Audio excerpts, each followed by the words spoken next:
আসসালামু আলাইকুম, welcome to my cooking channel Shahrin's cooking artist.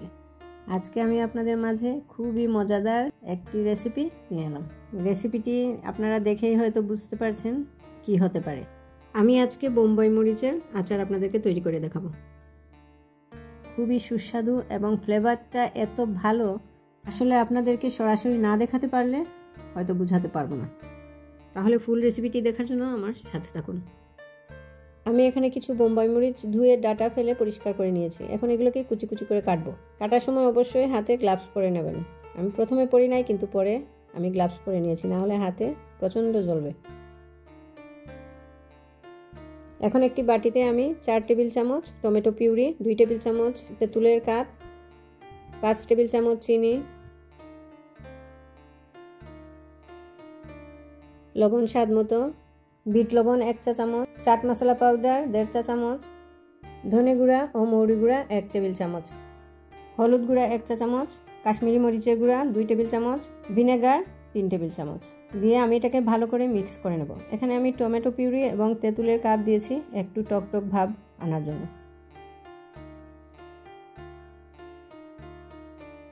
এখন আমি একটি প্যান বসিয়ে এখানে হাফ কাপ সরিষার তেল নিয়ে নিলাম। দিয়ে দিলাম 1 টেবিল চামচ রসুন বাটা, 1 চা চামচ আদা বাটা দিয়ে এটাকে আমি 2 মিনিট কষাবো।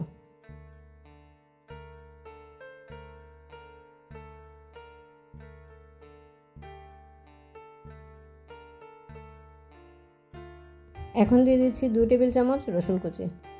এটাকে আমি 2 মিনিট ভাজবো।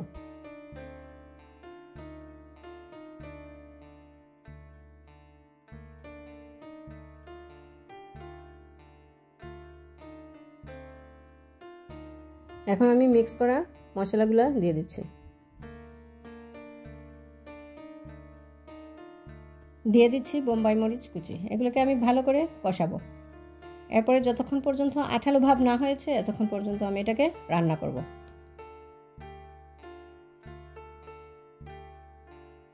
রেসিপিটি যদি আপনাদের ভালো লেগে থাকে তাহলে অবশ্যই কমেন্ট করে জানাবেন। আপনারা এভাবে ট্রাই করে দেখবেন। খুবই সুস্বাদু এই আচারটি। এই আচারটি আসলে খুবই ঝাল, কিন্তু এর ফ্লেভার এত ভালো যে কোনো কিছুর সাথে খেতে মুখে স্বাদ আনার মতো একটি রেসিপি। রেসিপিটি যদি ভালো লেগে থাকে তাহলে একটা লাইক ও সাবস্ক্রাইব করতে ভুলবেন না প্লিজ। আর ফেসবুক থেকে যদি দেখে থাকেন তাহলে একটা লাইক ও ফলো দিয়ে আমার সাথে থাকবেন।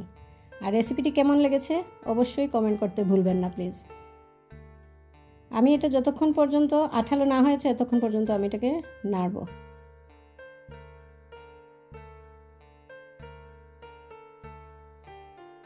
এখন আবার একটু ধনে গুঁড়া এবং মৌরি গুঁড়া দিয়ে দিচ্ছি, এতে ফ্লেভারটা একটু ভালো আসবে।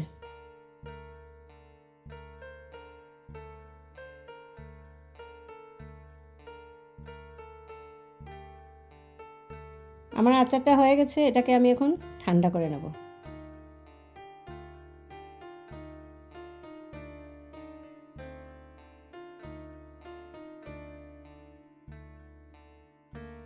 ঠান্ডা হয়ে গেছে, এখন আমি এটাকে একটা পরিষ্কার জারের মধ্যে রেখে দিচ্ছি। এত ঘ্রাণ বের হয়েছে বোম্বাই মরিচের, কেমন হয়েছে অবশ্যই কমেন্ট করতে ভুলবেন না প্লিজ। আর এতক্ষণ যারা আমার সাথে ছিলেন তাদেরকে অসংখ্য ধন্যবাদ। পরবর্তী রেসিপি দেখার আমন্ত্রণ রইল।